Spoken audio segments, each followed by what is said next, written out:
Have you ever heard a story that made your skin crawl? A story so scary you had to sleep with the lights on? Well, this one is about a place that eats light.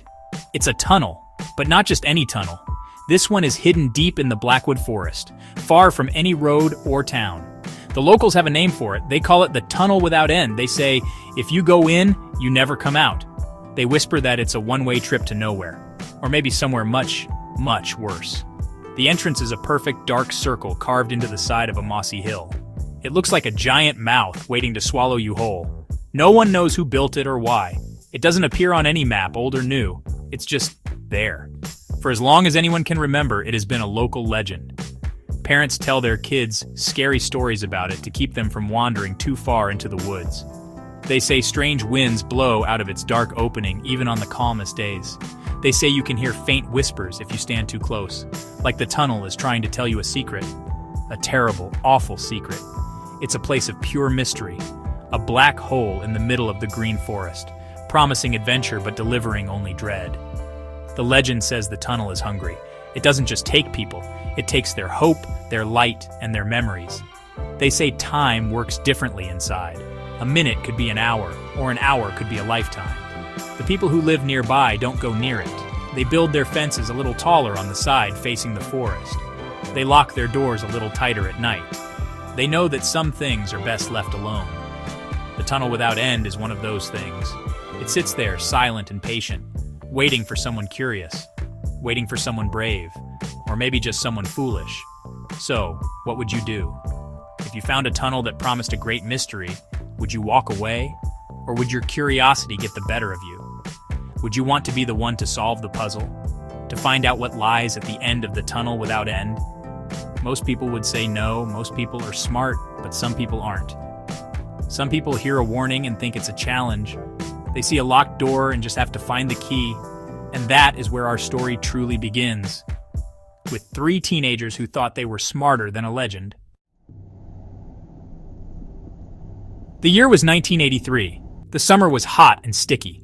3 teenagers, Mark, Jenny, and a kid everyone called Leo, decided they were bored. They were tired of the same old summer activities. They wanted an adventure. A real adventure. They had heard the stories about the Tunnel Without End their whole lives. The warnings from their parents only made it sound more exciting. So, they made a plan. They would be the ones to explore it. They would be the ones to come back with a story to tell. They brought a flashlight with extra batteries. And most importantly, they brought a brand new VHS camera to prove they did it. They set off on a Tuesday afternoon, telling their parents they were going to the lake. The woods were quiet as they walked, the trees blocking out the sun. They found the tunnel right where the stories said it would be, a perfect black circle in the hillside. It was even scarier in person. A cold draft seemed to breathe out of it, smelling of damp earth and something else, something old and forgotten. Mark, the leader, turned on the camera. He pointed it at his friends. "Say cheese," he joked, but his voice was a little shaky. Jenny forced a smile. Leo just stared into the darkness, his eyes wide. The tape starts with their nervous laughter. Mark's voice is muffled as he describes their mission. "We are about to enter the Tunnel Without End," he says, trying to sound like a brave explorer. "We're going to find out what's really inside." The flashlight beam cuts into the darkness, but it doesn't seem to go very far. It's like the shadows themselves were thick and heavy, swallowing the light. They took their first steps inside, their sneakers crunching on the gravel floor. The air grew cold instantly. Behind them, the sunny afternoon world looked very, very far away. They were walking into the mouth of the beast. They were never seen again. Not Mark, not Jenny, not Leo. Days turned into weeks. Search parties combed the Blackwood Forest, but they found nothing. It was as if the 3 teenagers had vanished from the face of the earth. Their parents were heartbroken. The town was in shock. The legend of the tunnel grew darker and more terrifying. Then, 6 months later, a hiker stumbled upon something near the tunnel's entrance, half buried in the mud. It was the VHS camera. The tape was still inside. Everyone hoped it would provide answers.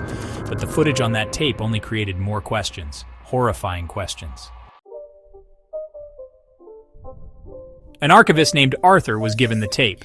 He was told to document its contents for the official police report. He sat alone in a sterile viewing room, pressed play, and watched the screen flicker to life. At first, it was exactly what he expected. Three kids, full of nervous energy, making jokes to hide their fear. The flashlight beam bounced around the tunnel walls, which were smooth and damp. Their voices echoed strangely. "Hello? Anybody home?" Leo shouted, and the echo came back sounding warped and distorted, like a monster was trying to mimic his voice. The kids laughed it off, but their laughter sounded a little weaker this time. Then things started to get weird. The happy chatter faded, replaced by long stretches of silence. All you could hear was their breathing and the crunch of their footsteps. Then another sound started. A faint rhythmic dripping. Drip, drip, drip. But there was no water on the ceiling. The sound seemed to come from everywhere at once. Jenny whispered to the camera, her face pale in the flashlight's glow. "Do you guys hear that?" Mark shushed her, but he looked scared too. The dripping sound was soon joined by a low hum, a deep vibration that seemed to shake the camera in Mark's hand. The footage gets darker here. The flashlight starts to flicker, its beam weakening. In the moments of near total darkness, Arthur leaned closer to the screen. He thought he saw shapes moving in the shadows, just at the edge of the light. They were quick, blurry things. Then for a split second, the flashlight flared brightly, and Arthur saw it. A face. It was pale and long, with two large, dark eyes and no mouth. It wasn't human. It was just there in the darkness behind Leo for a fraction of a second before it was gone. Arthur rewound the tape. He watched it again. It was definitely there, a silent, watching face. The kids on the tape never saw the face. They were too busy arguing about the flashlight. "Shake it," Jenny cried. Mark did, and the light came back, but it was weak. They were plunged into darkness more and more often. During these dark moments, the whispers started. They were faint at first, like wind rustling through leaves, but they grew louder, clearer. They weren't speaking English. It was some other language, full of sharp, clicking sounds. The kids were starting to panic now. "Let's go back," Leo pleaded, his voice cracking. But when they turned around, the entrance was gone. There was only more tunnel. Panic sets in. The tape shows the three teenagers running, their flashlight beams swinging wildly. They're running back the way they came, but the tunnel just keeps going. The walls, which were once rough stone, now look smooth and polished, almost like metal. They scream for help, but their voices are swallowed by the humming sound, which is getting louder. "It should be right here," Mark yells, pointing the camera at a blank wall. The entrance was right here, but there is nothing. Just an endless curving corridor of darkness, stretching on forever in both directions. They are trapped, utterly and completely trapped. They decide to keep moving forward, hoping to find another way out. They walk for what feels like hours. The tape shows them growing more tired, more hopeless. Their footsteps echo in the suffocating silence. The whispers have stopped, but the feeling of being watched is stronger than ever. The air is thick and cold, and their breath fogs in front of them. Jenny starts crying softly, her sobs the only sound for a long time. Leo is just staring blankly ahead, as if his mind has already left his body. Mark keeps filming, maybe because it's the only thing he can do to feel like he has some control. Then, they see it. Up ahead, in the middle of the left wall, is a door. It wasn't there before, they are sure of it. They had walked past this very spot. The door is strange. It's made of a dark, heavy wood that seems to absorb the light. There is no handle, no lock, just a single, intricate symbol carved into its center. It looks like a spiraling maze. As they get closer, they realize the door is humming with the same low frequency that has been following them. It's a choice. More unknown darkness ahead, or the mystery behind the door. They don't really have a choice at all. With a great effort, Mark pushes the door. It swings open without a sound, revealing not a room, but a staircase. A spiral staircase leading down into an even deeper darkness. The steps are not made of stone or wood. They are made of a smooth, polished material that looks just like bone. It's a horrifying, bone-white spiral descending into the earth. The air that flows up from the opening is freezing cold and smells ancient, like dust and decay. The kids hesitate, looking from the impossible staircase back to the endless tunnel. They have nowhere else to go. With the camera still rolling, they take the first step down. The spiral staircase seems to go on forever. The bone-like steps are slick and cold under their feet. The only sound is their own nervous breathing, echoing in the tight, enclosed space. The camera shows glimpses of the walls, which are covered in the same strange, maze-like symbols as the door. After what feels like an eternity of descending, they finally reach the bottom. They step into a large, circular chamber. The ceiling is so high that their flashlight beam can't reach it. In the exact center of the room, there is a single stone pedestal, and on top of that pedestal sits an old-fashioned reel of film. It looks ancient, like something from the very first days of movies. The film canister is made of rusted metal, and a long strip of celluloid film hangs from it, coiling on the floor. The chamber is unnervingly silent. The humming and whispering from the tunnel are gone. It's just them and this strange object. What is a film reel doing down here, in a secret chamber at the bottom of a bone staircase? Mark moves closer, pointing the camera at the reel. It's covered in a fine layer of dust, as if it has been sitting here, untouched, for 1,000 years. It feels like a trap. Jenny reaches out a trembling hand. "Don't touch it," Leo warns, his voice a panicked whisper. But it's too late.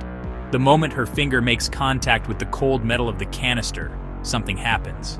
The reel begins to spin. It starts slowly at first, then faster and faster, a whirring sound filling the chamber. It's spinning on its own. No projector, no power, just a strange, impossible energy. As it spins, the strip of film lifts off the floor, dancing in the air like a snake. The images on the film begin to flicker, but there is no light source to project them. They are just appearing. The chamber walls suddenly light up. The spinning reel is projecting images all around them. But these aren't normal pictures. They are twisted, nightmarish scenes. They see images of the tunnel, but it's different, with walls that seem to breathe. They see the pale, mouthless faces again, hundreds of them, their dark eyes staring. They see themselves, the three of them, but older, their faces etched with terror. Then something new appears in the chamber with them. A tall, shadowy figure, impossibly thin, unfolds itself from a corner of the room. It wasn't there a second ago. The film isn't just showing things, it's making them real.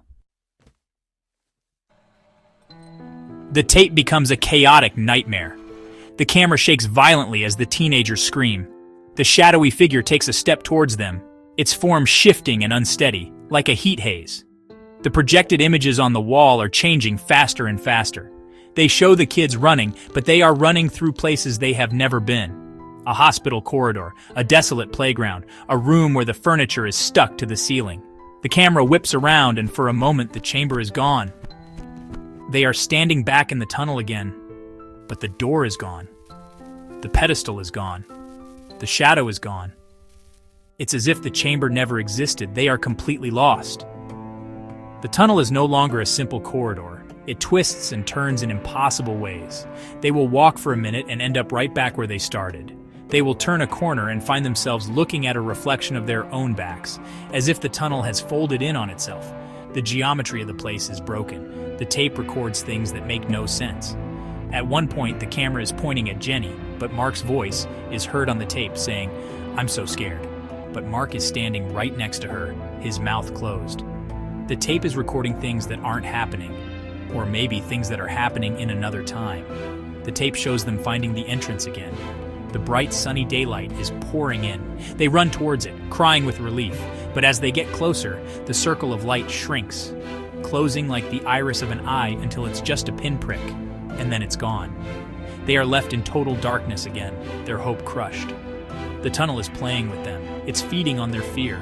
The footage becomes more and more fragmented. There are clips of them huddled together, whispering. There are clips of them running from unseen things.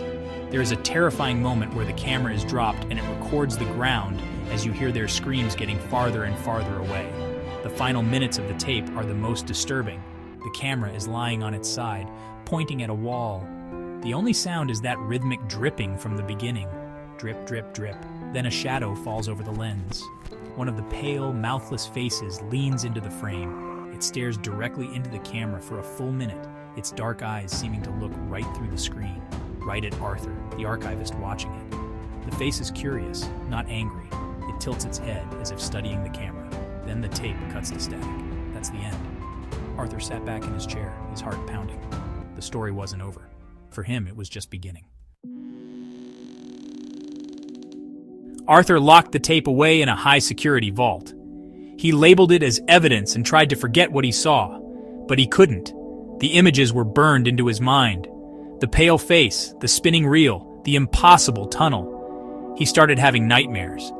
He would wake up in a cold sweat, thinking he heard that dripping sound in his apartment. A week later, he went to the vault to check on the tape. It was gone. He searched everywhere, but it had vanished. The next day, it was sitting on his desk when he arrived at work. No one knew how it got there. It was just waiting for him. He tried to destroy it. He tried to burn it, to smash it, to erase it. But nothing worked. The tape always came back, perfectly intact. It was like the story didn't want to die.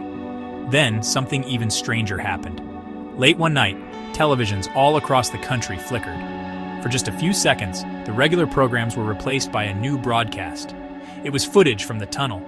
It showed the dark, curving walls, and the sound of faint whispers could be heard. Most people thought it was a prank or a technical glitch, but some people kept watching. They felt drawn to it. Those who paid too much attention started seeing things. They would glimpse the tunnel on their phone screens or in the reflection of a window. More people started disappearing, not in the Blackwood Forest, but from their own homes. They were people who became obsessed with the mystery, people who searched online for information about the lost teenagers of 1983, people who tried to understand the pattern. They learned too much. The tunnel wasn't just a place underground anymore. It was an idea, a story, a pattern that could spread from a tape to a TV screen to a computer. It was a virus of reality. The tunnel without end isn't made of rock and dirt. It's made of curiosity and fear. It finds you when you look for it. It latches on to those who try to solve its puzzle.